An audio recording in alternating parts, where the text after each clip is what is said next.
beliau adalah Haji Nasbi Arsyad LCMA. Tempat tanggal lahir Ujung Pandang, tanggal 5 bulan 3 1976. Alamat rumah Jalan Mula Warman, RT 26, nomor 62B, Tripit Balikpapan Timur. Riwayat pendidikan SD 02 Watampone tahun 1988. Riwayat SMP Muallimin Muhammadiyah Makassar tahun 1991. SMA NA Radiatan Martiyah Putra Gunung Tembak 1994 dan perguruan tinggi Universitas Islam Madinah tahun 2002. Adapun pengalaman organisasi sebagai anggota Ikatan Pelajar Muhammadiyah, kemudian Ketua Umum Syabab Hidayatullah, anggota Sekolah Tinggi Ilmu Syariah Hidayatullah Balikpapan, Wakil Ketua Asosiasi Perguruan Tinggi Swasta Balikpapan, anggota Dewan Muzakkarah Hidayatullah, anggota Komisi Fatwa MUI Kota Balikpapan, dan Dewan Murabi Pusat Hidayatullah sebagai anggota. Assalamualaikum warahmatullahi wabarakatuh. Alhamdulillahirabbil alamin. Salatu wassalamu ala Rasulillahil karim wa ala alihi wa sahbihi ajma'in. La haula wa la quwwata illa billahil aliyyil azim. Wa ba'd. Bapak-bapak, ibu-ibu, ayah bunda yang kami hormati, para wali santri Yayasan Pondok Pesantren Al Ihsan Berau. Materi ini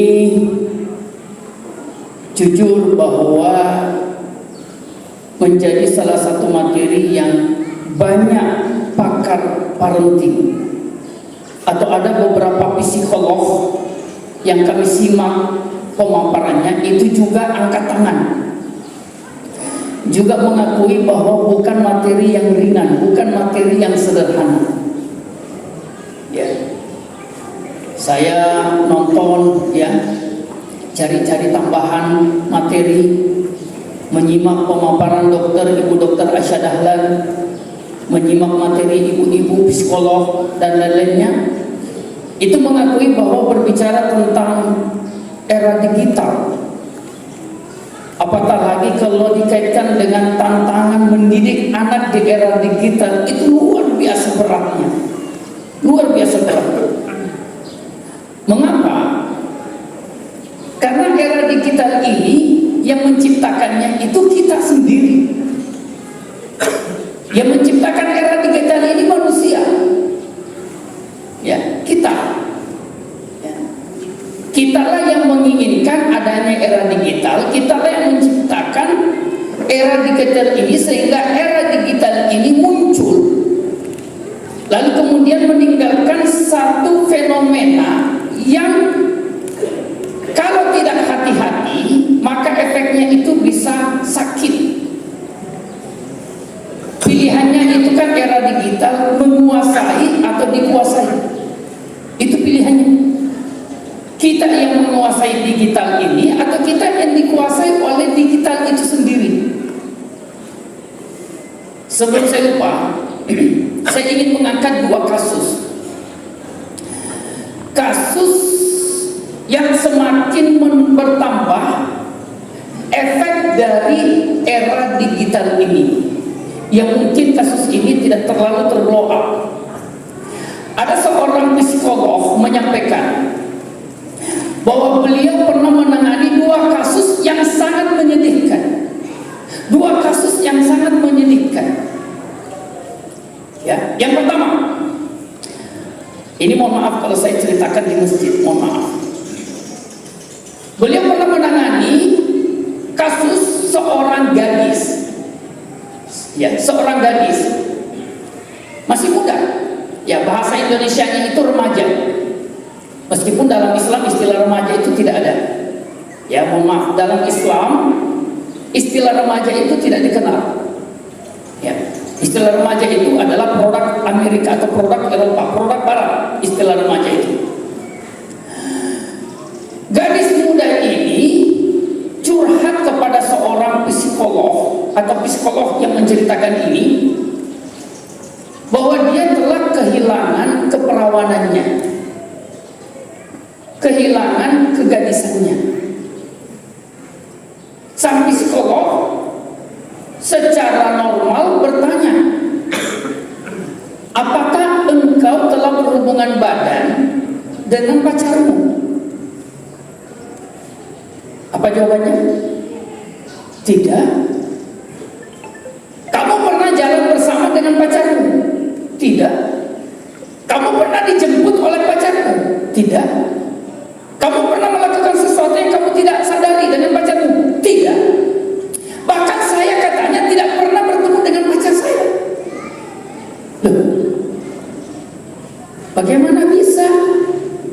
Kamu tidak bertemu dengan pacarmu, bahkan mengaku tidak pernah bertemu dengan pacarnya, tapi mengatakan pacarnya telah merenggut keperawanannya.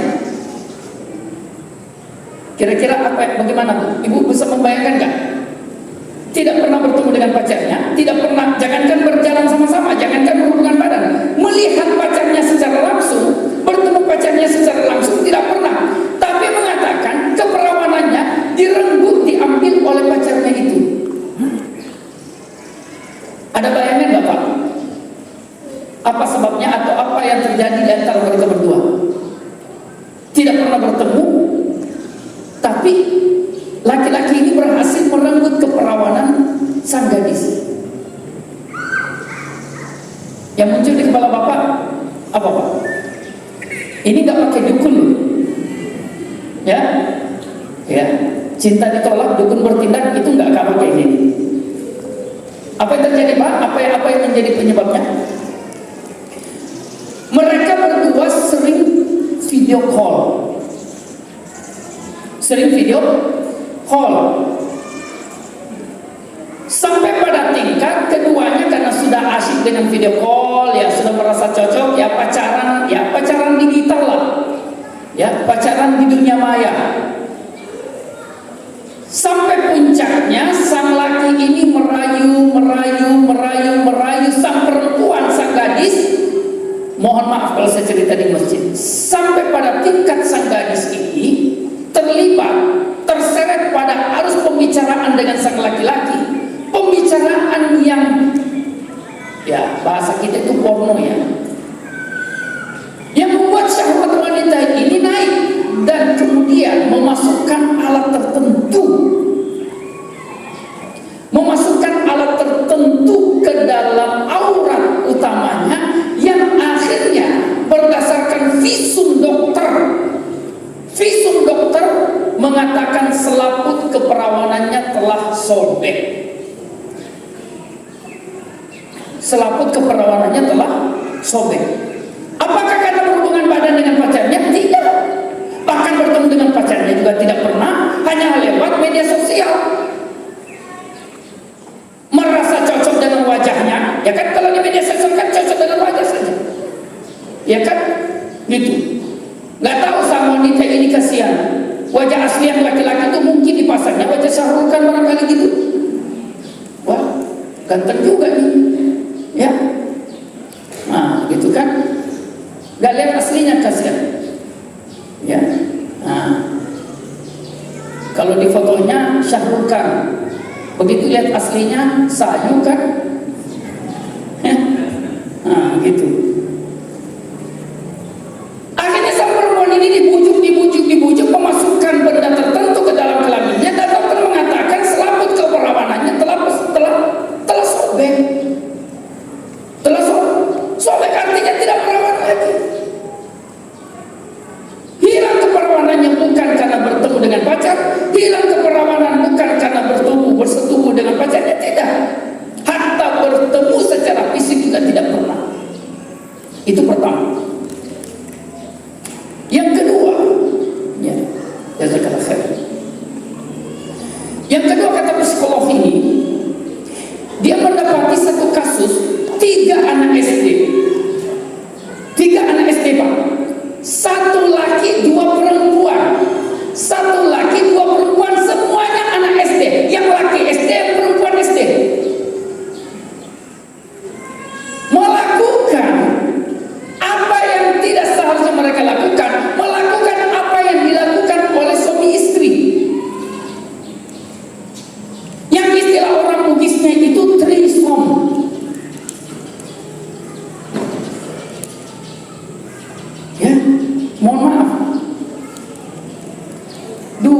anak SD perempuan, 1 anak laki. Semuanya SD, Bu.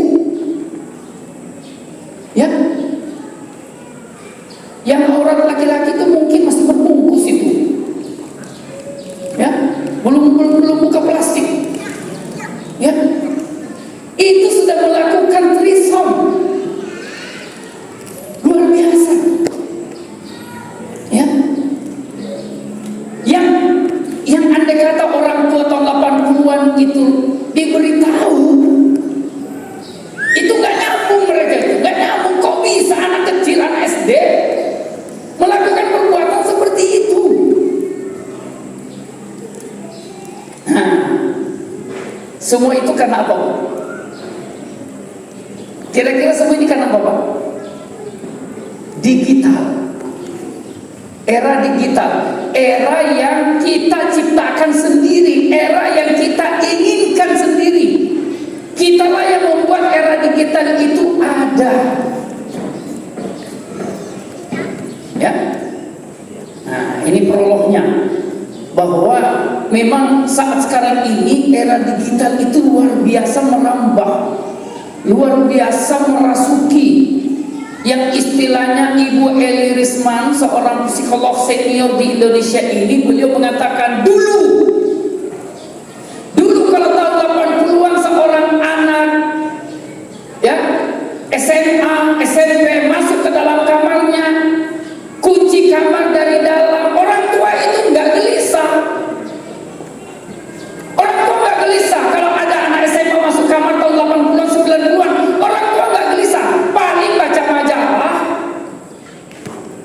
ya, atau minimal dengar radio.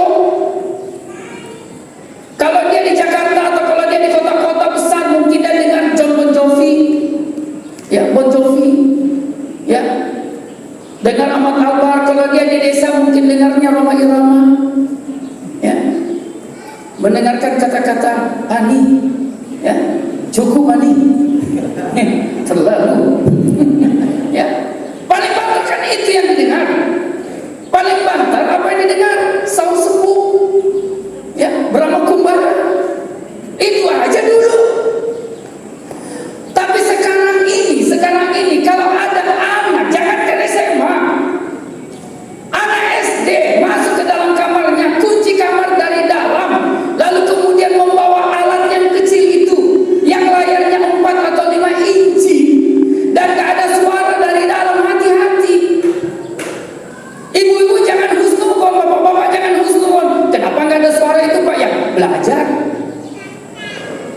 Wih, khusyuknya belajar anakku itu kesan tidak ada suaranya. Ya. Hati-hati, Bu. Ibu kira belajar, tahu-tahu 15 menit ke depan tiba-tiba, kenapa dia mandi? Ya.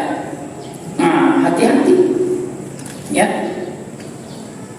Memang kalau berbicara tentang era digital ini, mohon maaf, kita dipaksa, orang tua ini dengan era digital ini lebih sering untuk berpikir negatif.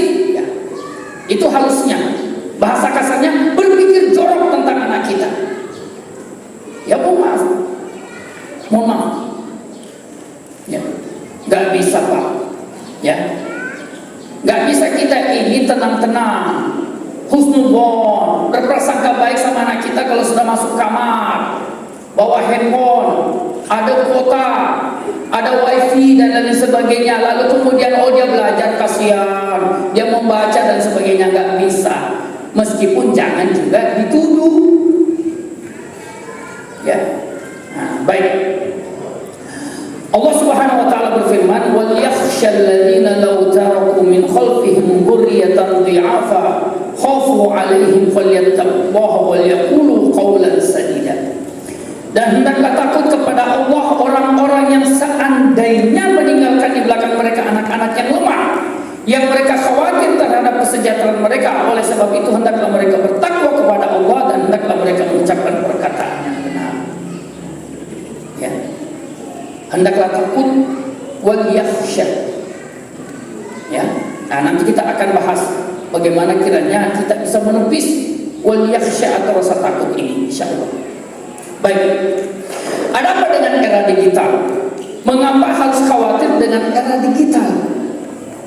Ya, kenapa kita harus takut? Era digital ini kan kita sendiri yang buat.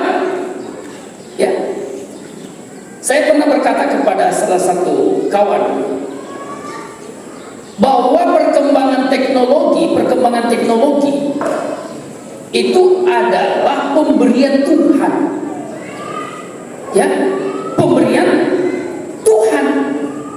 Ya, teknologi ini sama dengan fisik kita, Bapak Ibu, sama dengan mata kita, sama dengan tubuh kita, sama dengan kekayaan kita.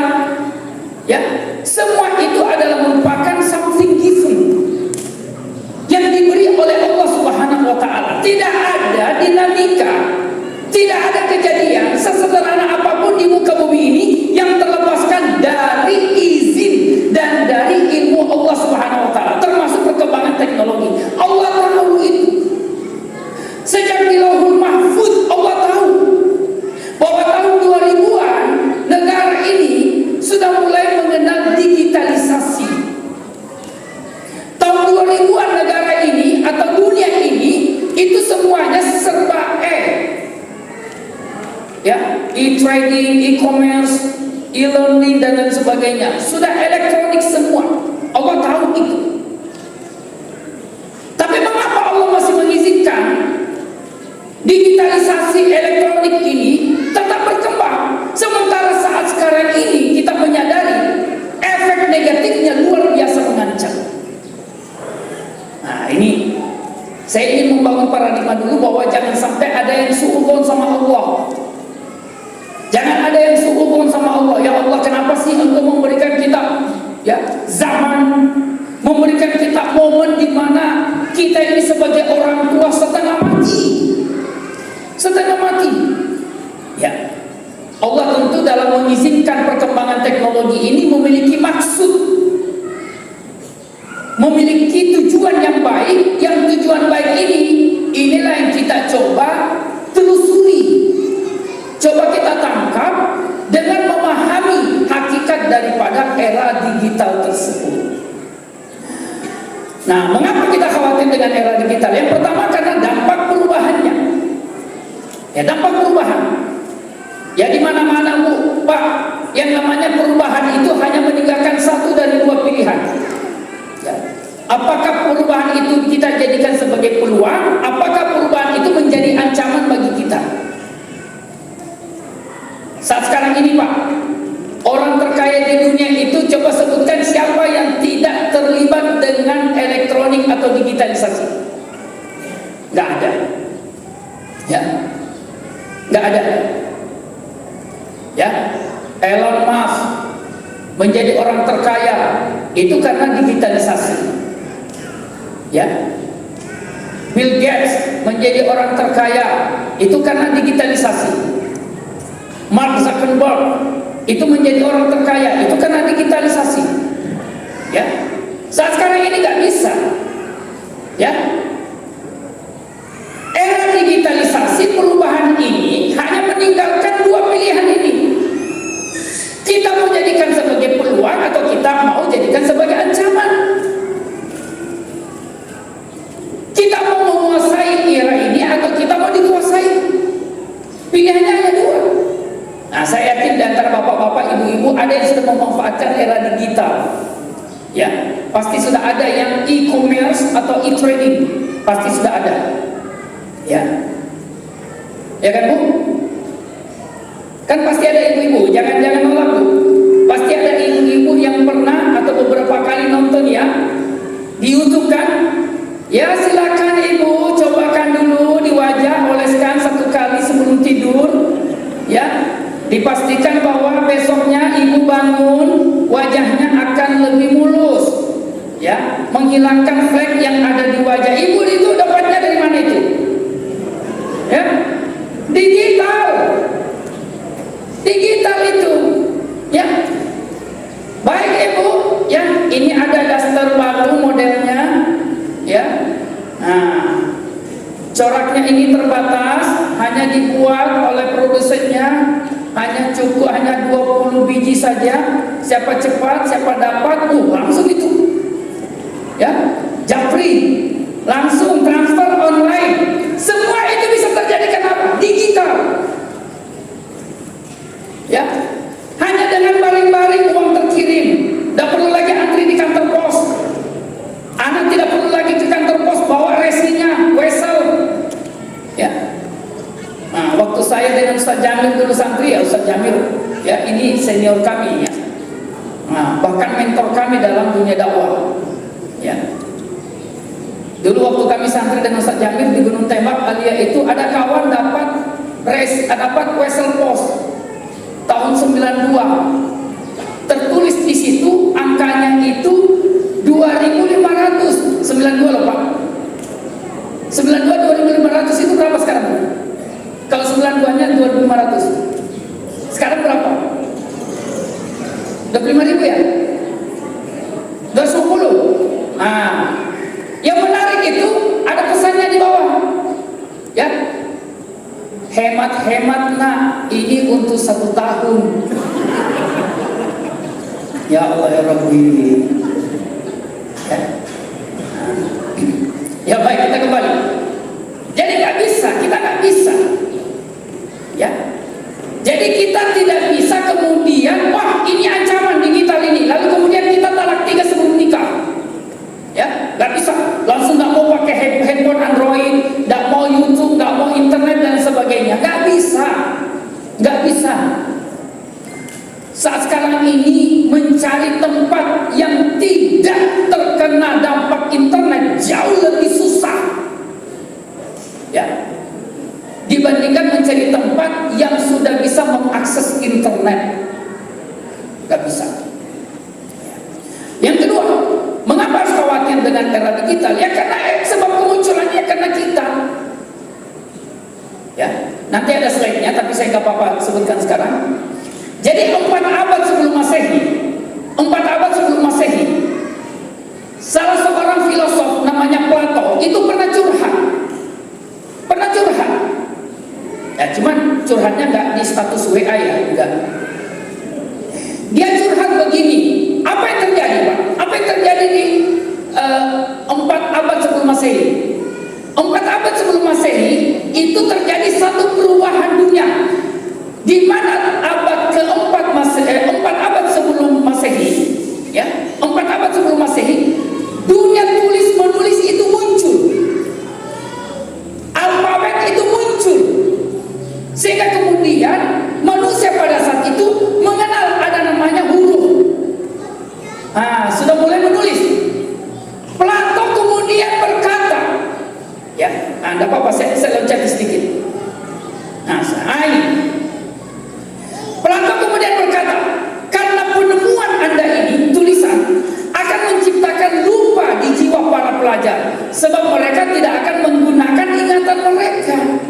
Mereka akan mempercayai huruf-huruf yang ditulis di luar dan tidak mengingat sendiri. Ya, saya mau tanya bapak-bapak, selain nomor HP-nya ibu, nomor HP siapa lagi yang bapak-bapak ingat? Enggak, ini bukan pertanyaan akal, jujur. Ya, ya, belum tentu. Itu pun bapak-bapak belum tentu hafal nomor ibu, apalagi kalau sering ganti nomor. Saya pernah mendengarkan ceramah itu, Bu. Ya, katanya begini. Ya, dulu sempat viral ceramah ini. Jadi katanya sempat itu ada penelitian kecil-kecilan terhadap 30 ibu-ibu. 30 ibu-ibu di mana? Di Ujung Pandang. Mohon maaf kalau ada yang udah Ujung Pandangnya. Ya, kita sesama orang Ujung Pandang nggak apa-apa menceritakan tersendiri. 30 ibu-ibu Pak diteliti. Semuanya punya HP, tapi HP-nya masih SMS. Belum ada Android, masih SMS. Ya. Nah, apa yang diminta oleh ibu-ibu itu kepada ibu itu? Semua diminta mengirim SMS mesra ke suaminya. Ya, ke suami masing-masing tentunya ya. Bukan satu suami dikirimi 30 ibu-ibu, enggak. Ya. Masing-masing ibu-ibu yang 30 ini mengirim SMS mesra kepada suaminya, ya,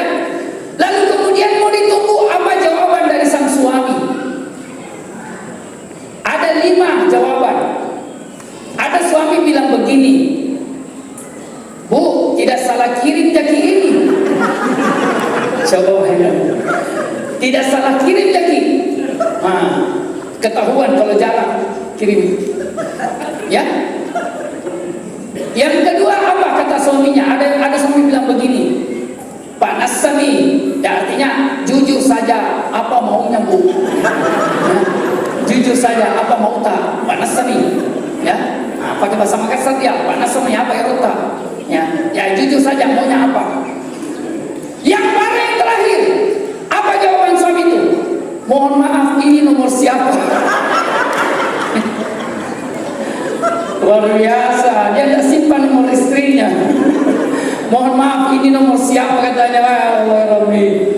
Ya, ada juga yang menjawab begini, sehat-sehat jaki Bu. Ya, sehat-sehat jaki. Allah Rabbi. Ya, baik. Jadi Plato sudah curhat 4 abad sebelum Masehi. Sudah curhat dia bahwa perubahan itu akan membawa dampak. Plato pada saat itu tidak setuju dengan tulisan. Kenapa? Karena membuat tulisan itu akan menjadi andalan untuk orang-orang malas mengingat. Meskipun akhirnya Plato juga menulis.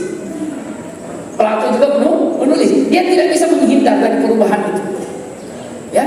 Jadi perubahan, ya, dunia berubah menjadi era digital ini tidak bisa dihindari, Pak. Nggak bisa dihindari. Ya. Nah, baik. Yang ketiga adalah efek era digital. Ya, ini sudah kita bahas ya. Nanti akan kita bahas. Baik. Nah, ini sesuai dengan tema tantangan mendidik. Apa itu mendidik? Ya, dalam Kamus Besar Bahasa Indonesia, mendidik itu artinya memelihara dan memberi latihan, ajaran, tuntunan, bimbingannya. Ya, mengenai akhlak dan kecerdasan pikiran. Saya garis bawahi dulu memelihara. Dalam bahasa Arab, mendidik itu disebut dengan tarbiyah. Robba yurabbi tarbiyatan. Apa yang dimaksud dengan tarbiyah atau apa yang dimaksud dengan memelihara? Ya, memelihara ini kan masya Allah. Bapak-bapak kalau mau memelihara tanaman, ya, biasa kalau sekarang mungkin nggak terlalu nyambung kalau tanamannya, ya, pelihara burung, ya kan? Nah, apalagi kalau niatnya burung itu diperlombakan, ya, bayangkan Pak, sempat booming kan, ya kan, lomba burung itu, kan nggak enak Pak ya, di jalan-jalan banyak bapak-bapak bawa burungnya. Itu kan dibungkus lagi, ya. Dalam tanda kutip, jangan salah paham Pak, ya.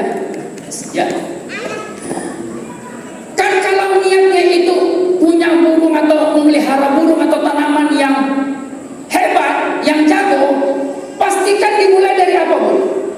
Dimulai dari apa? Memilih tanaman. Kalau ingin tanamannya itu bagus, mulai dari memilih bibitnya.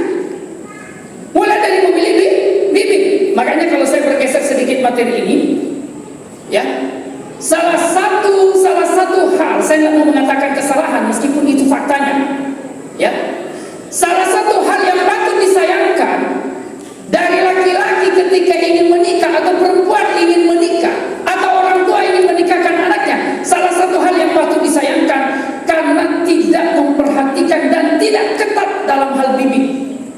Orang Jawa mengatakan bibit bebet bobot. Ya. Yang penting ada nomor NPWP-nya sudah. Ya. Nah, kan kalau iklan pajak kan begitu. Ya. Akhirnya apa? Banyak orang tua itu yang salah kaprah, bahkan sangat terlambat. Ingin punya anak hebat setelah anaknya lahir. Itu terlambat. Anak hebat itu mulai prosesnya dari ketika bapak ingin menikah. Tapi ini tidak berlaku surut Pak ya. Tidak berlaku surut, tidak berlaku mundur. Oh kalau begitu Ustaz saya harus dari nol lagi. Jangan lagi alasan mau kawin lagi Pak. Ya, ini bukan alasan untuk. Kalau begitu saya kawin lagi Ustaz ya. Ya, enggak, saya tidak menyuruh itu. Ya, tapi dimulai dari awal tuh.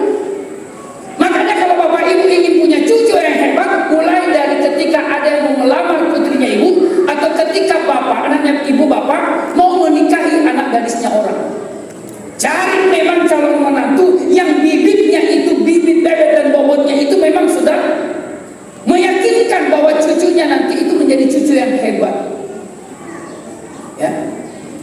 Makanya di Hidayatullah ini ada namanya nikah mubarak.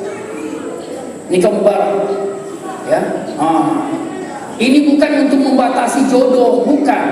Bukan untuk membatasi jodoh, tapi untuk memastikan bahwasanya bibit, bebek dan bobot yang didapatkan oleh santri-santri Hidayatullah adalah calon yang memang memiliki itu, sehingga anak-anaknya menjadi anak-anak yang bisa diharapkan atau lebih diharapkan.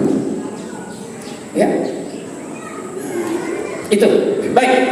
Jadi memelihara dan memberi latihan mengenai akhlak dan kecerdasan berpikir. Apa itu cerdas? Cerdas itu artinya sempurna perkembangan akal budinya untuk berpikir, mengerti dan sebagainya. Tajam pikirannya. Jadi kalau kita fokus pada kata mendidik ini saja Ustaz Abdul Aziz, ini sebenarnya sudah materi tersendiri. Ya, tapi saya tidak mau fokus kepada mendidik ya. Karena ini kan era digital. Ya, tapi sebenarnya kata mendidik ini sebenarnya sudah berat. Kalau kita mau bahas kata mendidik, Bu, ya, secara mendalam, secara lebih rinci, Masya Allah, ya, takut kita menjadi orang tua, takut, ya, melihat anak itu kayak melihat cermin hitam, bagaimana kesalahan-kesalahan kita sebagai orang tua, kalau berbicara tentang mendidik. Baik, nah, mohon maaf. Di Hidayatullah, Ustaz Abdullah Said pendiri Hidayatullah itu pernah berkata begini. Ini terkait dengan mendidik, bahwa anak yatim itu ada 3 macam. Ada yatim biologis, ada yatim psikologis, dan ada yatim ideologis. Pernah dengar ini, Pak? Bapak-bapak pernah dengar istilah ini? Belum ya? Kalau disebutkan kata yatim yang muncul di kepala bapak apa? Gak punya bapak atau tidak punya ibu atau tidak punya dua-duanya. Nah, di Hidayatullah, Ustaz Abdullah Said pendiri Hidayatullah pernah berkata, yatim itu ada 3, yatim biologis, yatim ideologis, psikologis, dan yatim ideologis. Apa itu yatim biologis? Ini sudah jelas. Tidak punya ayah atau tidak punya ibu atau tidak punya dua-duanya. Nah, yatim psikologis, apa itu yatim psikologis? Orang tuanya lengkap. Ada bapaknya, ada mamanya, ya. Nah, kalau orang di Padang bilang ada bapaknya, ada mamanya, ya, lengkap. Ada orang tua, tapi orang tuanya hanya berfungsi secara finansial. Orang tua hanya berfungsi secara fisikal.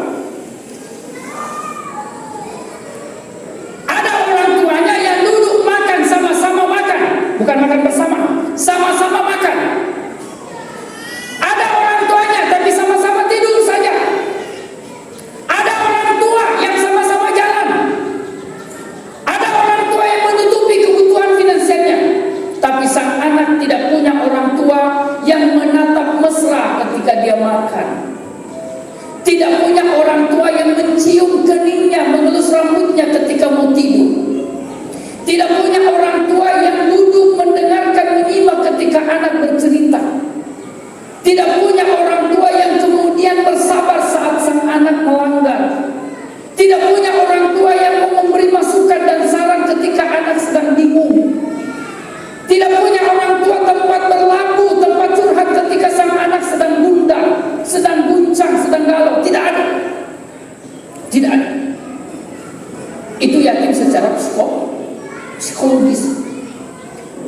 Makanya seorang psikolog bilang begini, kalau bapak ibu makan, jangan duduk berdampingan, jangan kanan kiri Pak. Kalau makan sama istri, duduknya itu berhadapan supaya bisa saling tatap.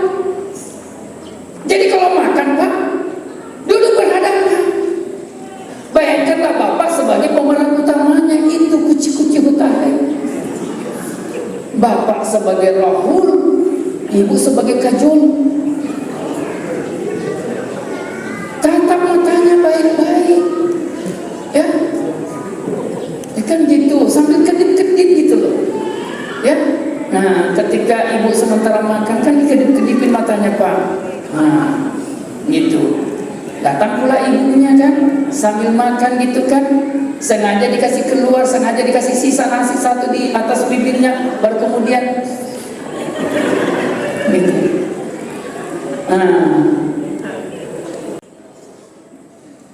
Lakukan itu Pak, jangan makan berdampingan, gitu, berhadapan-hadapan, karena tatapan itu adalah merupakan salah satu sumber kebahagiaan.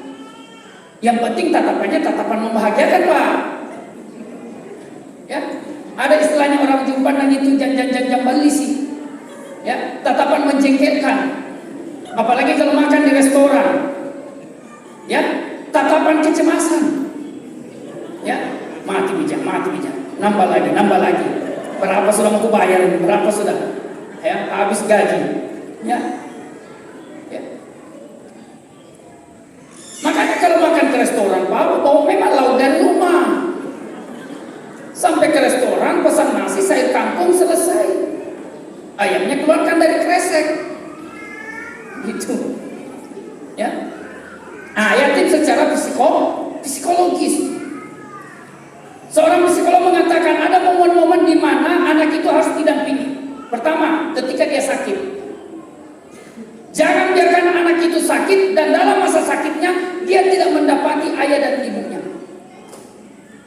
Ya, itu masa krusial, masa di mana seorang anak ingin mendapatkan kepastian bahwa ayah ibunya itu memang mencintai dirinya. Yang kedua, saat sang anak itu makan, ditungguin. Bukan sekadar ditungguin artinya ibu juga duduk, tapi memang dilihat Bu, dilihat Pak. Anak itu makan sambil dilihat.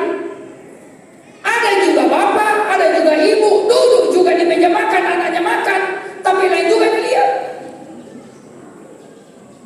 Ya, duduk depan anaknya. Anaknya nanya, "Mak, masih ada kan nasi di dapur?" Ada itu. Lauknya ada juga. Ikannya ada juga. Ya, gitu. Ambil pokok di dalam, lompong mau. Ya, besar sudah kamu. Ya, ambil sudah di dalam, besar sudah kamu. Ya, itu kan Ustaz mendidik, betul. Mendidik, tapi belum sempurna. Tatap matanya, lihat wajahnya, ucapkan dengan kata-kata yang kemudian meyakinkan dia bahwa oh, aku sedang dididik oleh ibu aku, bukan karena sibuk dengan TikTok, bukan sedang sibuk dengan Facebooknya. Ya, apalagi kalau anak sementara ngomong begitu, "Mak, masih bisa ketemu?" Tambah saja. Nah, nanti bagaimana saudara? Makan saja.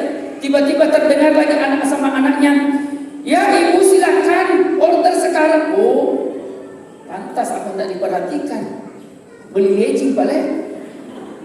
Ya. Gitu. Yang ketiga adalah ketika anak itu mandi. Saat mandi. Tapi masih kecil Bu ya, masih kecil Pak. Masih kecil. Jangan sudah SMA baru tuh mandi. Lain juga itu.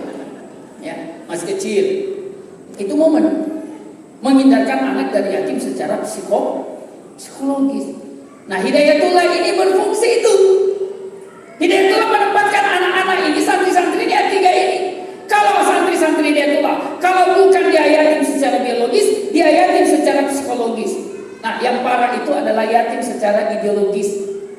Ketika orang tuanya itu tidak menanamkan nilai-nilai tauhid kepada anaknya, tidak menanamkan nilai-nilai perjuangan kepada anaknya, tidak menanamkan nilai-nilai agama kepada anaknya. Ya. Dengan segala kekurangannya Bu, ya, dengan segala kekurangannya, pesantren secara umum atau pesantren Hidayatullah secara khusus, ya, setidaknya mewakili, membantu bapak ibu untuk menanamkan nilai-nilai itu, ya. Wah, tapi Hidayatullah kurangnya begini, kurangnya begitu, ya memang tidak ada yang sempurna di dunia ini. Ibu mau sebut pesantren apa, bapak mau sebut pesantren apa, saya bisa wakili bapak, saya bisa bantu ibu, sebutkan kekurangannya. Ya, bisa. Mau pesantren mahal, ada pesantren mahal Pak di Serpong, ya, Bintaro, ya, di Bintaro. Uang masuknya Pak, uang masuknya itu 120 juta. 120 juta. SPP-nya paling murah 8 juta. Itu SMP. Nah, apakah jaminan itu sempurna? Tidak juga. Saya tanya kepala sekolahnya, karena kepala sekolahnya itu kawan baik. Ustaz, apa sudah didapat itu anak-anak di situ? Uang masuk 120 juta, bulanan 8 juta. Apa dia bilang kepala sekolahnya? Ustaz jangan bayangkan hidayatullah. Jangan. Ini bukan hidayatullah. Ini sekolah agama pesantren umum. Itu anaknya santri hafal juz amma, bapaknya sudah nangis-nangis. Anaknya sholat berjamaah, ibunya sudah nangis-nangis. Anaknya lancar mengaji, orang tuanya sudah terharu. Itu saja. Kalau itu semua rendah betul, nah, itu sudah orang tua sekarang yang orang-orang kaya itu mau. Yang penting anaknya sholat berjamaah, kasihan, hafal juz amma, lancar mengaji. Saya bilang, nah, hidayatullah itu lebih daripada itu. Nah, ini orang tua disuruh bayar 1,2 juta. Susahnya menawar lagi. Berapa uang masuknya Pak? 5 juta. Mama kenapa mahal sekali? Bu, diminta 120 juta. Juz amma di andalannya. Salat 5 waktu di andalannya. Di sini salat tahajud. Salat tahajud, salat yang belum pernah diajarkan sama bapaknya. Kalau bapaknya tahajud.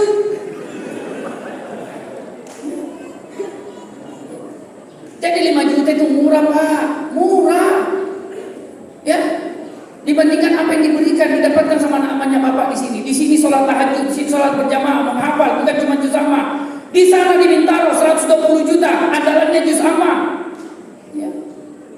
Nah, tapi ini bukan berarti bahwa, kayaknya akan naik bayaran ini. Ya, tapi kalau bisa Pak, ya jangan juga banyak utangnya pesantren. Ya.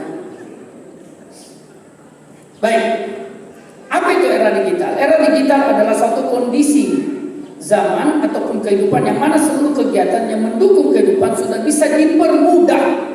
Jadi intinya era digital itu adalah untuk mempermudah, to be easy.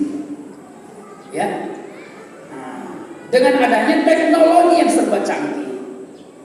Ya, saya masih ingat itu tahun 94. Ya, Ustaz Jamil dulu pegang komputer tahun berapa Ustaz Jamil dulu? Yang komputer besar itu yang harus 3 orang angkat itu. 93 ya? 93 ya Allah ya Rabbi.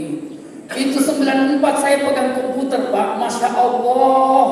Bangganya sudah kalau bisa rubah itu layarnya itu. Warna layar itu dari biru ke hijau. Sudah cerita kemana-mana itu. Kursus Excel, MS Word dan lain sebagainya. Itu kan dulu kursusnya ya. Ya. Khusus komputer itu MS Word, ya, Excel dan lain sebagainya. Kalau sudah bisa bikin Excel pembukuan, laporan pembukuan pakai Excel itu ya Allah ya Rabbi. Jadi dewa sudah kita. Dulu tahun 94 begitu. Ya. Tapi seiring dengan waktu Masya Allah. Ya. Perkembangan zaman ini, ya. Ya biasa-biasa Allah alam. Bahkan saya pernah mendengarkan salah seorang instruktur, ya, mengatakan begini. Ada satu perusahaan, ada perusahaan teknologi di Amerika yang berencana membuat layanan belanja online shopping itu dengan menggunakan alat saja, tidak pakai kurir lagi. Tidak pakai kurir. Tahun 2035 dia target katanya. Jadi beli alatnya, lalu kemudian kurir tidak dipakai, tidak ada lagi itu Gojek, tidak ada lagi itu Grab, tidak ada lagi. Tidak ada. Ya, baik. Bayangkan itu. Bayangkan Pak, kalau tahun 2035 itu bisa pesan sesuatu itu hanya dengan membeli alatnya. Tiba-tiba Bapak ya nonton sinetron, nonton dangdut, baru kemudian senang dengan penyanyi dangdutnya. Ya, langsung tekan tombol. Ya, langsung tekan tombol. Muncul. Luar biasa. Ya. Langsung bilang sama ibu, bagaimana Bu? Ya, tinggal 2 pilihan ini, mau perbaiki layanan atau mau menambah saingan. Ya, serba mudah sekarang ini, serba mudah. Ya. Tapi saya pernah punya pengalaman, Pak. Ada orang tua, mohon maaf kalau saya ini ya, ini sekedar joke saja. Ada yang curhat, konsultasi suami istri. Yang laki ini sudah 67 tahun, yang istri 58. Dia bilang suaminya begini, Ustaz, istri saya ini sudah tidak bisa melayani saya. Sementara saya ini masih mampu. Saya mau sunnah, saya mau kawin lagi, tapi istri tidak mengizinkan. Semangat dia. Loh, memang kenapa Pak? Wah, istri saya sudah nggak bisa melayani saya, Ustaz, katanya. Iya kan? Iya, Ustaz. Saya tanya ibunya, istrinya, Bu, betulkah Bu, ibu nggak bisa melayani suami lagi? Bukan nggak bisa, Ustaz, tapi saya ini sudah tua, 58 tahun, Ustaz, malu sama cucu kalau mandi lagi, katanya gitu kan. Loh, saya bilang kan bisa diatur Bu cara mandinya. Saya desak, terus istrinya, saya mau tahu apa yang terjadi sebenarnya. Terakhir apa dia bilang istrinya begini, Bu, Ustaz, sebenarnya saya malu ngomong ke Ustaz. Nggak apa-apa Bu, bagaimana saya bisa selesaikan kalau ibu nggak jujur? Sebenarnya suami saya itu sudah pikir, Ustaz. Dia tidak ingat kalau itunya itu tidak bisa. Ya, saya bilang, Bu, saya tanya baik-baik. Bu, betul kayak bapunya bapak tidak bisa? Tidak bisa, Ustaz. Cuman bapak pikun. Dia lupa kalau tidak bisa. Ya Allah ya Rabbi. Langsung shadaqallahul azim. Pulang saya langsung tinggalkan itu rumah. Apa sudah kalau begitu? Ini bukan konsultasi ini. Masya Allah. Bukan Mama Dede yang harus diundang, tapi Ma Erol. Baik. Apa peluang di era digital? Pertama, memudahkan pola komunikasi. Sudah jelas, ya. Zoom, video call dan sebagainya. Memudahkan pola pendidikan. Ya. Bapak Ibu tinggal pilih mau guru apa, mau ustadz apa, mau apapun, ada semua di Google. Ada semua di YouTube, insya Allah. Ya. Mau yang online dan sebagainya ada. Membuka jendela dunia lebih lebar, ya. Nah, saat sekarang ini generasi kita, anak-anak kita disebut generasi apa, Pak? Bukan generasi milenial lain, bukan generasi X, bukan generasi Z, bukan generasi Y. Saat sekarang ini anak-anak kita yang lahir tahun 2000-an ke atas, 2005 ke atas, itu disebut dengan generasi alpha. Generasi alpha. Kalau disebut generasi milenial, itu umurnya sudah 30-an, Pak. Jadi kalau bapak-bapak, ibu-ibu mengatakan, waduh anak-anak generasi milenial sekarang, bukan. Milenial itu 30-an sudah punya anak. Generasi milenial punya anak, anaknya generasi milenial disebut dengan generasi alpha. Sekarang ini. Besok-besok lagi wallahu alam apa namanya. Ya. Kalau salah-salah mungkin generasi lanturiki. Ya. Membuat ruang interaksi pertemanan anak menjadi lebih luas. Ya, anak mungkin di Indonesia, bahkan mungkin di Berau tinggal di Berau, tapi dia punya teman di Amerika, punya teman di Eropa, punya teman di Australia, punya teman di Afrika, bisa. Ya, anak-anak sekarang dengan teknologi, dengan era digital memiliki potensi, memiliki peluang untuk berteman secara global, secara internasional. Ya, makanya bahasa-bahasa internasional itu sudah harus dikuasai anak-anak kita, Pak. Bahasa Inggris itu mutlak, sama dengan kebutuhannya dengan bahasa Indonesia. Mutlak itu bahasa Inggris. Ya, tidak bisa lagi dikatakan bahasa kedua, nggak bisa. Dia menjadi bahasa pertama sebagaimana bahasa Indonesia menjadi bahasa pertama. Mutlak. Memberi pilihan pekerjaan lebih variatif. Ya, era digital ini masya Allah. Ya. Apalagi saat sekarang ini ada yang disebut dengan AI, ya, apa itu artificial intelligence, ya. Wallahu alam itu, bagaimana nanti bentuk realnya itu. Tantangannya bagaimana? Tantangan di era digital ini, mohon maaf, bagaikan buas malakama, dikuasai atau menguasai, gitu, ya. Makanya bapak-bapak, ibu-ibu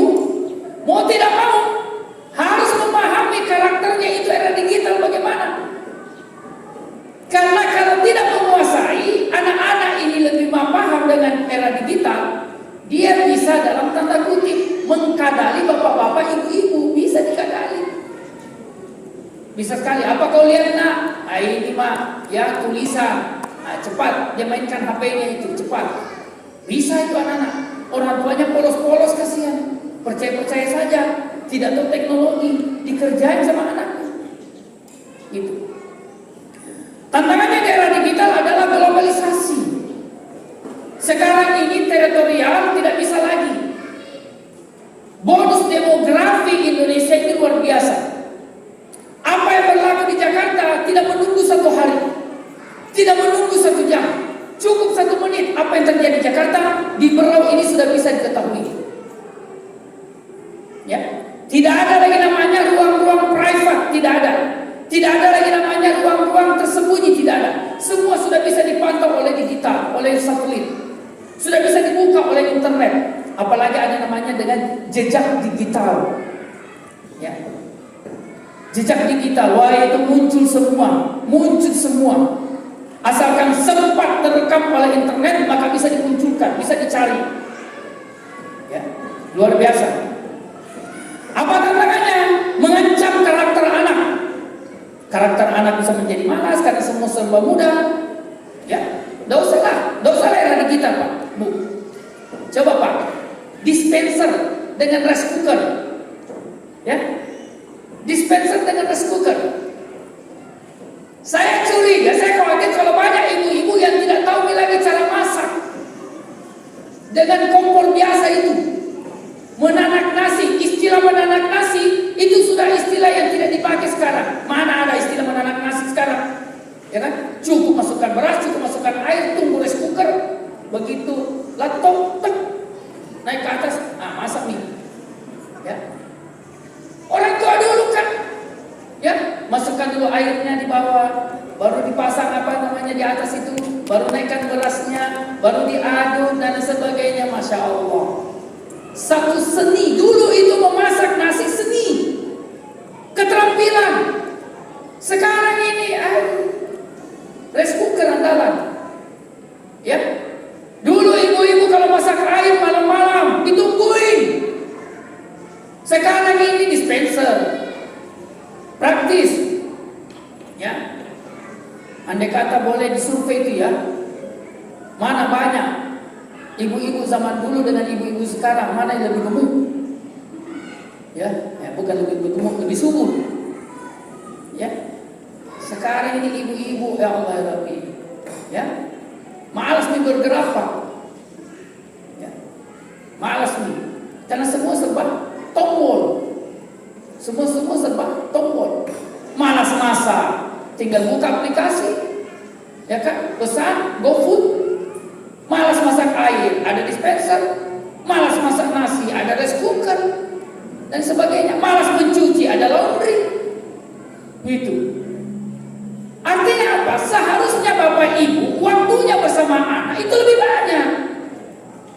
Seharusnya waktu dengan anak lebih banyak. Kenapa? Karena dulu orang tua kita dulu, kenapa jarang menemani anaknya? Karena memang ibu-ibunya itu lama di dapur. Masak air lama, masak nasi lama, masak sayur lama, masak apa lauk lama, semua di dapur. Jadi kalau dulu dikatakan ibu sibuk di dapur, memang betul. Sekarang ini mau mengatakan ibu sibuk di dapur, sibuk apa? Masak nasi cepat, masak air cepat, ya. Apalagi lauk tinggal pesan seperti cepat semua. Tidak ada lagi istilah ibu sibuk di dapur itu, tidak ada. Tidak ada. Kalau dapur umum mungkin. Yang bikin lama bukan masaknya, mak gosip.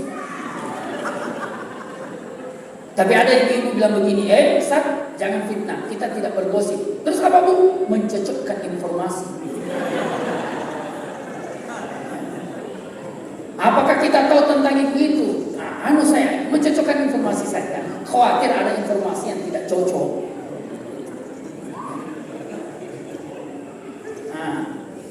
Saat sekarang ini generasi kita, istilah strawberry generation ini, ya, ini diperkenalkan oleh pakar pemasaran Indonesia, Profesor Dr. Renal Kasali. Ya, dosen di Universitas Indonesia. Beliau memperkenalkan istilah generasi stroberi. Apa itu generasi stroberi? Generasi yang saat sekarang ini kena masalah sedikit melempem, kena problem sedikit melempem, kena ujian sedikit melempem, sama dengan stroberi katanya. Ditekan sedikit sudah keluar airnya. Ya, generasi sekarang begitu. Ya, baru diputus, baru diancam ini, belum diputus, baru diancam. Dia bilang pacarnya, kuputus kau itu, langsung dia menangis Bombay, nangis India, langsung jadi pohon, joget di situ, putar-putar di situ. Ya, generasi stroberi. Ya. Di beberapa tempat saya katakan, Bapak Ibu, kalau anaknya nyantri, dilatih, dididik, diajari untuk tidak punya uang. Gitu. Ya. Saya mendengarkan itu ada ustaz bilang begini. Ya. Tidak apa-apa juga anak saya itu katanya mati di pesantren, toh matinya di pesantren. Ya, mati kelaparan di pesantren katanya masih lebih bagus daripada mati kekenyangan di rumah. Gitu. Dan alhamdulillah kan di pesantren tidak pernah juga Bu ada santri itu didengar kelaparan, busuk lapar, tidak ada. Tidak ada ceritanya santri itu, santri Detula itu masuk rumah sakit, busuk lapar, tidak ada. Kalau keracunan karena kekenyangan ada. Ya. Hampir mati karena kekenyangan ada. Semua makan. Gitu. Jadi kalau anaknya Pak menelpon, Pak mau habis uangku, bilang saja Pak, oh baru mau habis, belum habis, belum Pak, sisa berapa? 2.000, masih ada 2.000 itu, masih bagus itu, beli kok garam, ya? Nah itu kau tusuk ikan kau tunjuk-tunjuk kalau di Hidayatullah mentembak disebut dengan ikan tunjuk-tunjuk, ya? Makan satu suap tunjuk lagi, ya?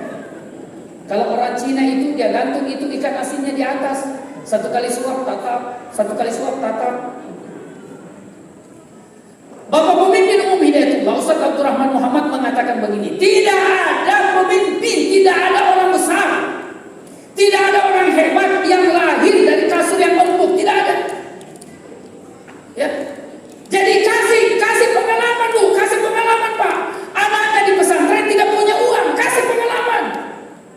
Akan muncul kreativitasnya itu, muncul. Biarkan saja berapa hari dia tidak punya uang, biarkan. Tidak mati itu Pak, karena di pesantren itu sudah ada makan pagi, makan siang, makan malam, sudah ada itu. Ya, tidak mati insya Allah kalau hanya sekedar lapar, insya Allah tidak mati. Ya, lapar mungkin, tapi mati karena kelaparan insya Allah tidak Pak. Jadi jangan ibu cepat panik, kirimkan cepat Pak, antarkan cepat uang. Jangan. Kasih pengalaman dia lapar. Kasih pengalaman dia mencari mencari makan sendiri. Kasih pengalaman. Ya. Saya kadang kalau anak saya nelpon itu, anak saya itu kadang minta uang itu halus Pak. Assalamualaikum Bi. Ya Bang. Abi hari ini masih ada uang? Ada Bang. Uangnya banyak ya? Kalau sudah bilang begitu, saya sudah paham. Memang kenapa uang abang? Sepertinya uang aku akan habis besok, Bi. Oh besok? Iya. Di dapur masih masak? Masih, Bi. Sudah kalau begitu, ya tunggu aja habis uangnya, abang. Ya terserah. Kapan habis? Ya di dapur kan masih masak, gitu. Ya. Nah. Kan dia makannya itu satu nampan rame-rame. Ya, saya bilang begini, gampang itu Bang. Ya, abang satu nampan berapa orang? 5 orang Bi. Abang kalau waktunya makan, satu kunci di kamar mandi, satu ikat di tempat tidur, satu di tekling, ya kan? Seperti itu. Jadi jatah 5 orang, abang bisa makan sendiri atau berdua, kenyang lah. Begitu kan caranya Pak? Itu. Ya, muncul itu kreativitas itu. Tapi jangan diajari, bahaya. Ya, muncul itu kreativitas. Ya, nah saat sekarang ini generasi anak-anak kita tuh seperti stroberi. seperti ayam potong, baru lewat truk, telolet, pingsan. Gitu. Jadi latih Bu, latih. Ya.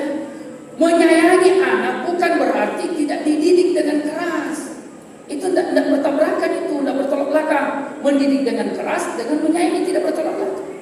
Nah, alhamdulillah pesantren-pesantren ini bisa menjadi pilihan. Kalau ibu tidak tega, bapak tidak tega, masukkan pesantren. Di pesantren yang akan mewakili.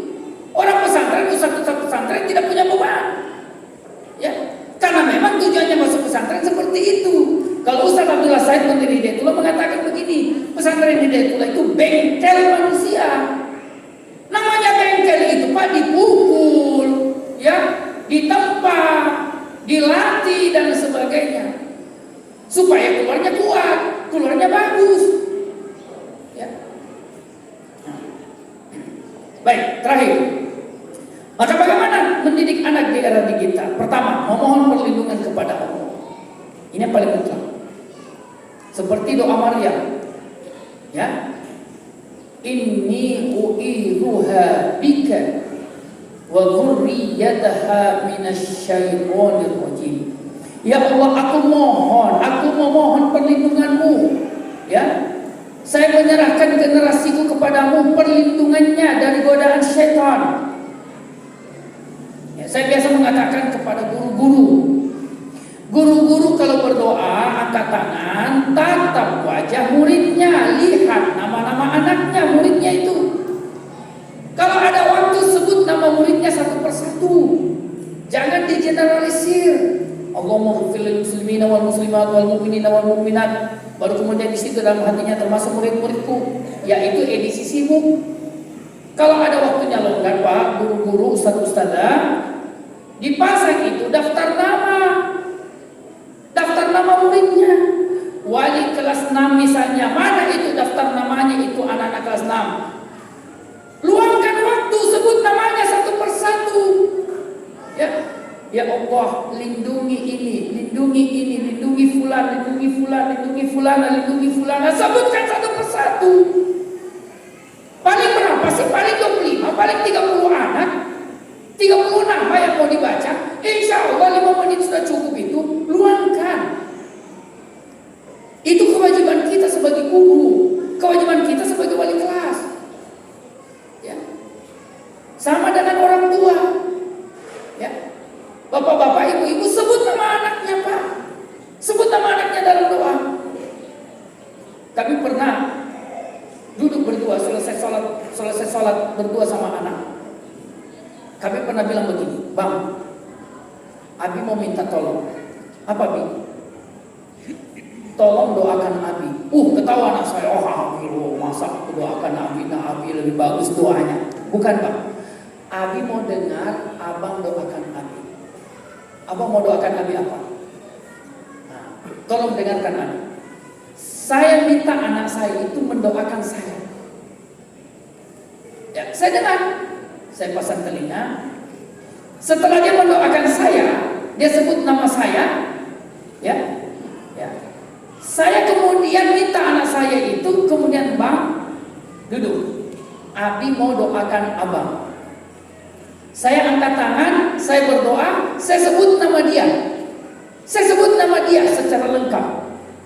Nah, Masya Allah, saya mohon maaf Bapak Ibu.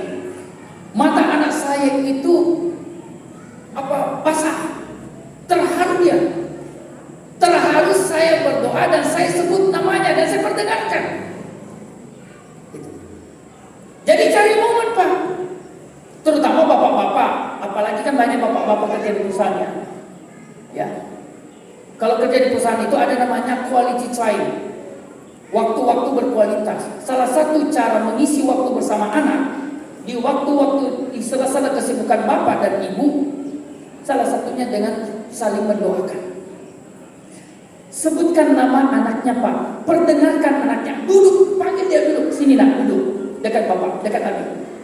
Abi mau doakan kamu. Doakan dia. Sebutkan namanya, mintakan kebaikan, perdengarkan dia. Biarkan dia yakin bahwa memang orang tuanya tulus mendoakan dia. Itu pertama. Yang kedua, menguatkan nilai-nilai agama. Seperti ayat yang dibacakan oleh Ananda yang mengaji tadi. Wa idh qala Luqman li banihi wa huwa ya'iduhu ya bunayya la tusyrik billah inna syirka la dzulmun 'adzim. Berikan nilai-nilai agama. Tidak ada pendidikan, tidak ada modal, tidak ada penyampaian yang melebihi daripada modal dan penyampaian agama di era digital ini. Agama adalah merupakan pegangan yang tidak mengenal waktu, tidak mengenal tempat, dimanapun anak berada. Kalau agamanya kuat, insya Allah. Di era apapun namanya, kalau anak itu imannya kuat, insya Allah. Seperti itu. Yang ketiga, memahami karakter era digital. Ini bisa dibaca di internet. Silakan Bapak Ibu baca itu. Apa itu era digital? Apa karakternya? Yang keempat, memberi skill, cara memanfaatkan digital secara sehat dan maksimal. Berikan kemampuan, karena gak bisa dihindari. Gak bisa dihindari. Ya. Memang bukan pilihan yang mudah. Tidak diberi HP, dia bisa dibully. Ya. Dia bisa minder. Diberi HP, dia bisa kebablasan dan sebagainya. Nah, maka memberi skill cara memanfaatkan digital secara sehat dan maksimal. Yang kelima adalah memberi batasan. Ya. Nah, ini yang kadang masih susah ya. Tapi kalau bisa diberi batasan, misalnya ya, jam 9 malam atau jam 10 malam paling lambat HP sudah harus diserahkan ke orang tua. Misalnya, nanti dikasih jam berapa pagi. Gitu. Bisa, minimal seperti itu. Melakukan pendampingan, komunikasi utuh, pengontrolan, evaluasi, membangun paradigma yang tepat dalam menggunakan media digital. Yang paling penting itu kuncinya adalah komunikasi. Komunikasi. Jangan biarkan sang anak mendapatkan celah untuk mencari di internet yang tidak dia dapatkan pada orang tuanya. Jangan biarkan seorang anak itu mendapatkan celah.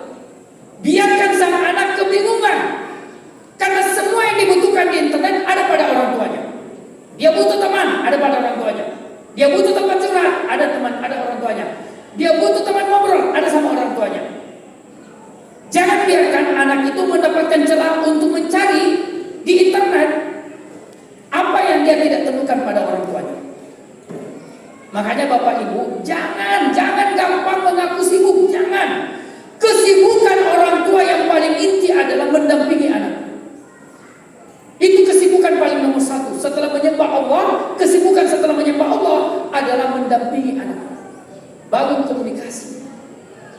Bapak-bapak jangan karena mau dihormati anak lalu kemudian komunikasinya itu patah.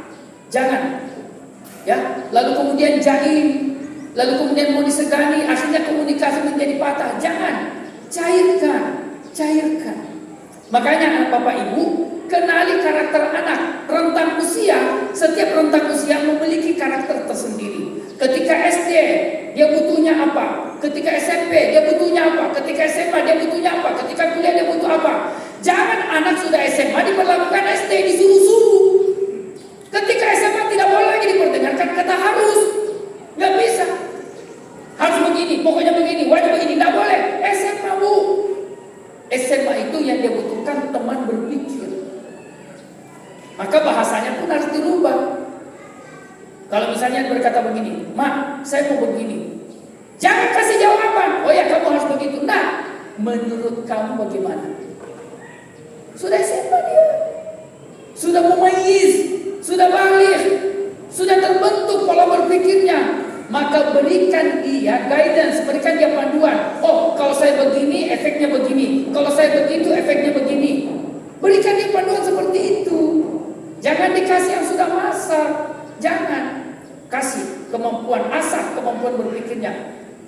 Menurut kamu, kalau begitu, apa kira-kira efeknya? Biarkan dia berpikir. Ya. Nah, itu membangun komunikasi. Baik.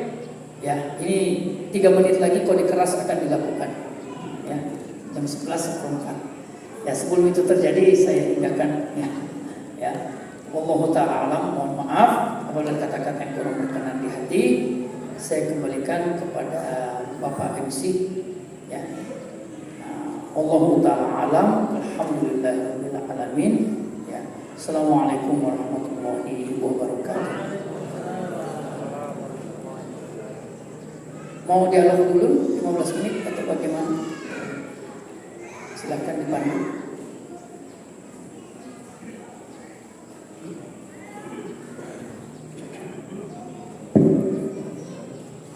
Baik Bapak Ibu sekalian, penjelasan yang menarik dan padat. Mungkin dari penjelasan beliau ada yang ingin ditanyakan berkaitan dengan cara mendidik anak di era digital. Mungkin kami beri kesempatan 2 pertanyaan untuk Ibu dan juga 2 pertanyaan untuk dua-duanya. Silakan.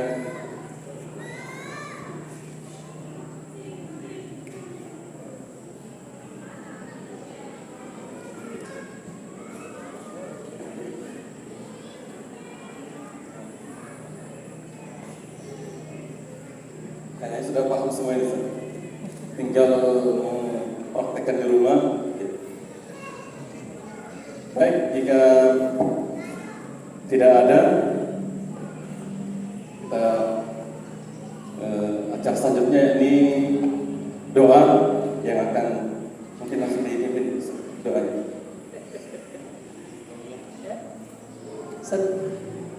Baik. Dapat instruksi dan arahan dari Ustaz Jamil untuk menutup dengan doa.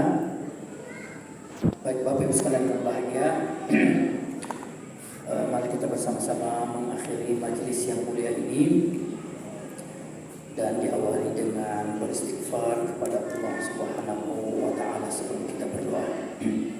Astaghfirullah wa atubu ilaik, astaghfirullah wa atubu ilaik, astaghfirullah wa atubu ilaik. أعوذ بالله من الشيطان الرجيم بسم الله الرحمن الرحيم الحمد لله رب العالمين حمدا الشاكرين حمدا الناعمين حمدا يوافي نعمه ويكافئ مزيدا يا ربنا لك الحمد كما ينبغي لجلالك الكريم وعظيم سلطانك اللهم أنت ربنا لا إله إلا أنت خلقتنا ونحن عبادك أبناء وعبادك أبناء وأمتك قاض فينا حكمك عدل فينا قضاؤك اللهم إنا نسألك بكل اسم هو لك سميت به نفسك أنزلته في كتابك علمته عبدك من عبادك استأثرته على نفسك اللهم إنا نشهدك أنك أنت الله لا إله إلا أنت الأحد الصمد لم يلد ولم يولد ولم يكن له كفوا أحد اللهم اجعل جمعنا هذا جمعا مرحوما waj'al tafarruqana min ba'dihi tafarruqan maghfura wa ma'suma. Ya Allah, ya Tuhan kami, jadikanlah pertemuan kami di pagi ini ya Allah sebagai pertemuan yang Kau ridhoi dan Kau ampuni, dan jadikanlah perpisahan kami dari tempat ini sebagai perpisahan yang Kau berkahi dan Kau lindungi. Ya Allah, ya Tuhan kami, janganlah Kau biarkan kami meninggalkan tempat ini kecuali dengan dosa-dosa yang telah Kau ampuni, baik dosa yang kami sengaja ataupun dosa yang tidak kami sengaja, dosa yang kami lakukan di malam ataupun di siang hari, dosa yang kami lakukan saat kami sendiri ataupun di tengah keramaian orang, dosa yang diketahui oleh orang lain ataupun dosa yang mereka tidak ketahui.